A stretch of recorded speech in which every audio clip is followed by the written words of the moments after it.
On our way down to Plymouth, we briefly stopped off at this derelict cafe on the A303 on the southern edge of the Blackdown Hills.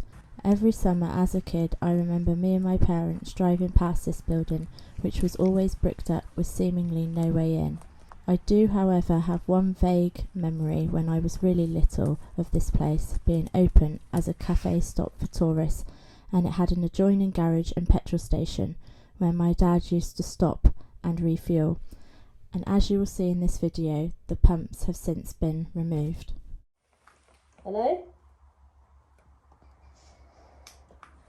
I think it was a bird.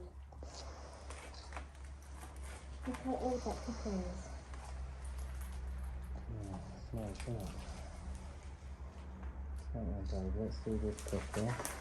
Right, we're doing this quickly. It's really easy.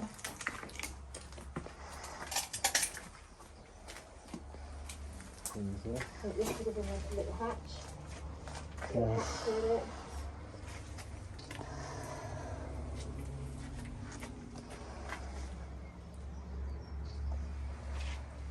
We've been there, so there was another way in.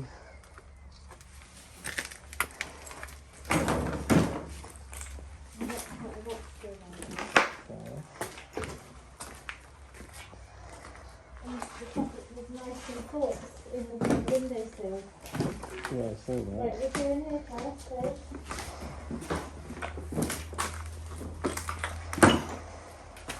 Watch it in there because the roof's caving in. This is a bit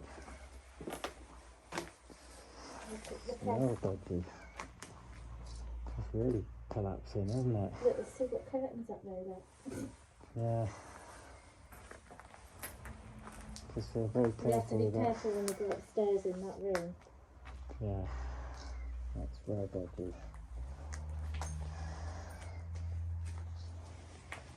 The cafe was known as Hillside Cafe and Tea Rooms, and there was still a fair bit of evidence left of its use inside, such as an old cooker, freezer, food serving hatch, cooking and kitchen utensils, and even some cutlery left.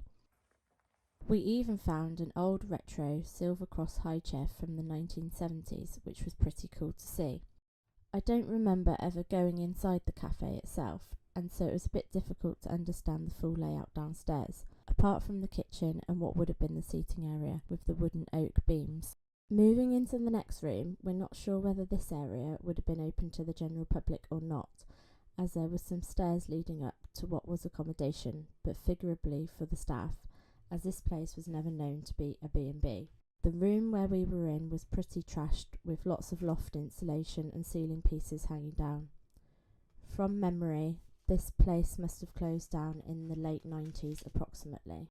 Coming out of this room, we then appeared to have gone full circle and be back in the kitchen again, and to the right was an area which was obvious to have been the staff toilet and sink washing area.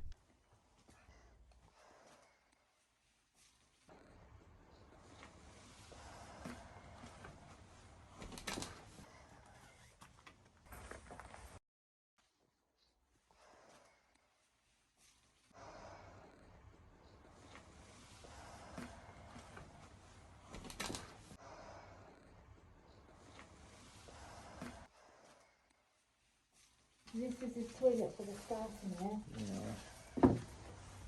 And then this is all the downstairs, so we just need to head upstairs now. Okay. The stairs are alright, just be careful when you get to the top of the stairs.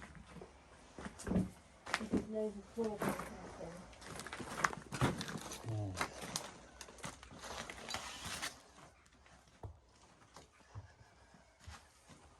As we got upstairs, we realised the place was in an even worse state than we thought downstairs, with floorboards missing and soft areas of floor underneath. We did stumble across an old newspaper up here, and on taking a closer look, it was dated from 1987.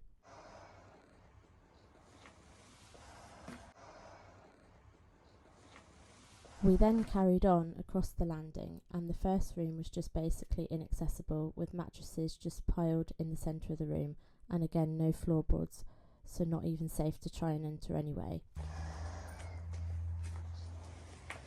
There was another room to the other side of the stairs, which we had to turn around to see, but this time having to carefully walk on the space beams to get across into this room.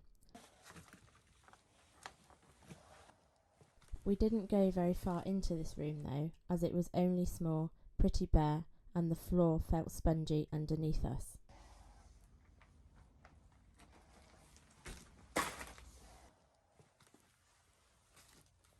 Heading back out across the corridor, being really careful as to where we were walking, as the floor was quite spongy, we could really start to see just how unsafe this building actually was, as some of the walls were even bowing out and cracks in them. We found a bathroom to the right hand side which still had a sink, bathtub and even a shower in. It appeared when they breeze blocked up all of the windows on closure, they left the air vents, which explained why there wasn't really any mould in this place. We also saw a filing cabinet in the room across from the bathroom, which we thought meant this could have been the owner's office at one point. We then ventured into the last room upstairs at the end of the corridor, which looked to be the biggest room, so probably the owner's bedroom at the time it was open. However, it was the most unsafe room of them all, as this was above the ceiling that was caving in one corner downstairs, and so this room had too many dips in the floor, and walking in there would have been just a disaster waiting to happen. This room was pretty bare again anyway, so nothing really to risk going in there for. After researching the history of this place online, it appears that before being a cafe, it was actually two houses at one time, rather than a pub, which we originally thought it looked like from the wooden beams, fireplaces and curtains downstairs. Apparently, there was once a blacksmith across the road, so it is believed that perhaps he lived here originally.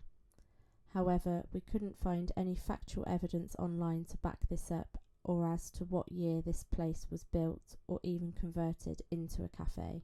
We therefore don't know exactly the year that this cafe closed down, but what we do know is that it closed because the government served the owners a compulsory eviction notice so that they could widen the road.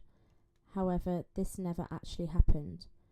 The plans to widen the road was due to the increase in traffic using this as a key route to the southwest, and so over time this corner proved to become too dangerous with regular crashes occurring. Maggie Margaret, blimey, back to the days of Margaret Thatcher.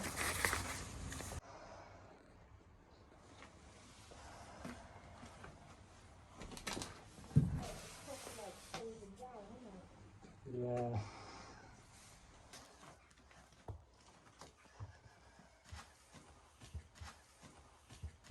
After being abandoned for several years, the building was placed on the market in 2019, but taken off the market in July 2020 over these same safety concerns with its location. Therefore, unfortunately, this building will probably, as with the petrol station that was next to it, end up getting demolished eventually.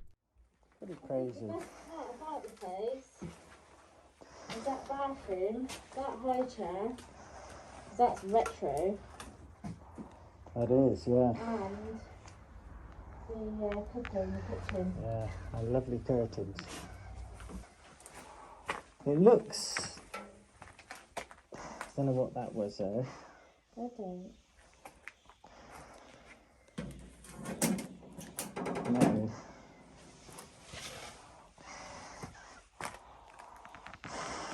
It looks very pubbified, doesn't it? It looks quite old as well. Yeah, I think They're it was thick walls. I think it was a pub before it was a tea room, because Yeah. of the way that those windows are. And I reckon this here was a fireplace at one point.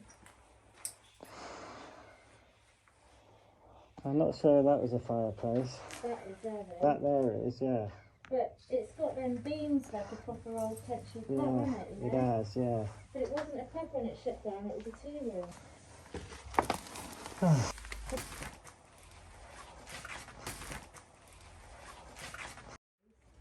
But what I like is this flooring as well. You can still see the tiled flooring. Yeah. It's pretty impressive. It's And there's still tiles on the wall here. that's someone's order there.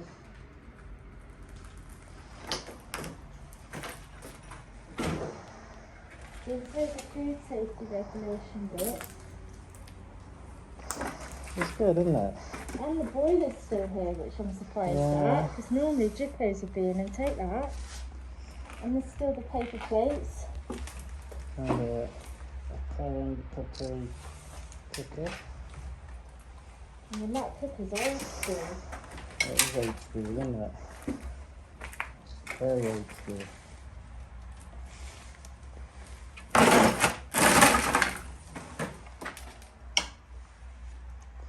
When we got back outside, we found what looked like an outdoor seating area for customers, and after reading an old review online from a customer who visited the cafe in 1972, it was rumoured that the owners had several kid goats on site that would be running around outside in the garden while customers were eating.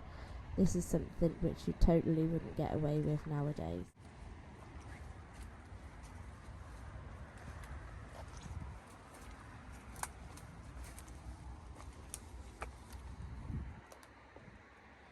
That's for the gas supply, isn't it?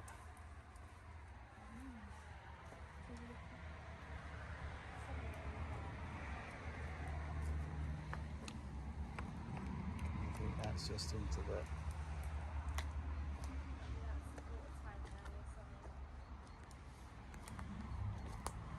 See, there's quite a lot of land even behind it and that as well. Yeah, yeah.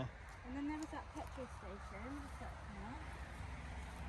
Yeah, that's quite an old building.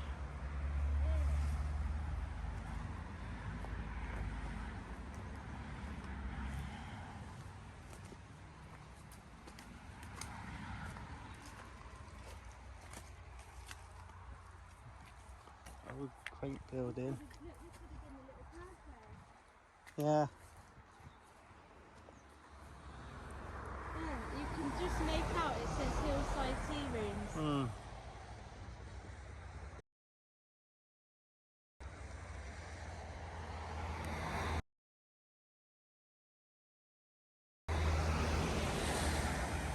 I bet this used to be like a coaching inn or something. I bet it used to be like a coaching inn or something. Yeah.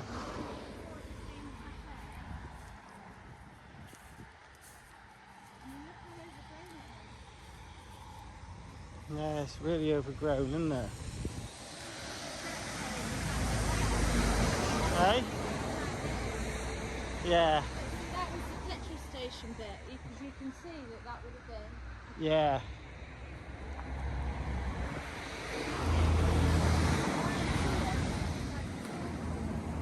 That was where I remember the petrol thing was once being over there. This is where we drove in.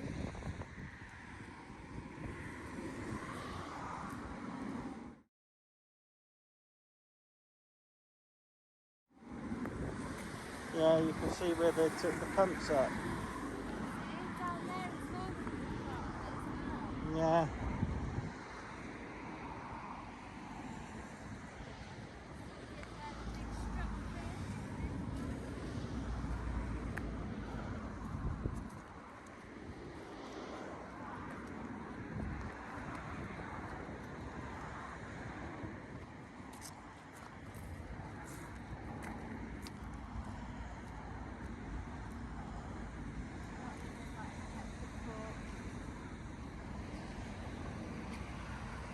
Oh, I think that's it for today, guys. This was something here, can't it? Yeah, yeah.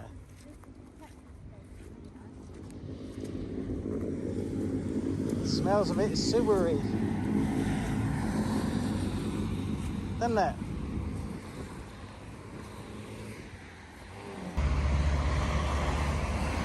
I mean, it's a great big site actually, when you think about it.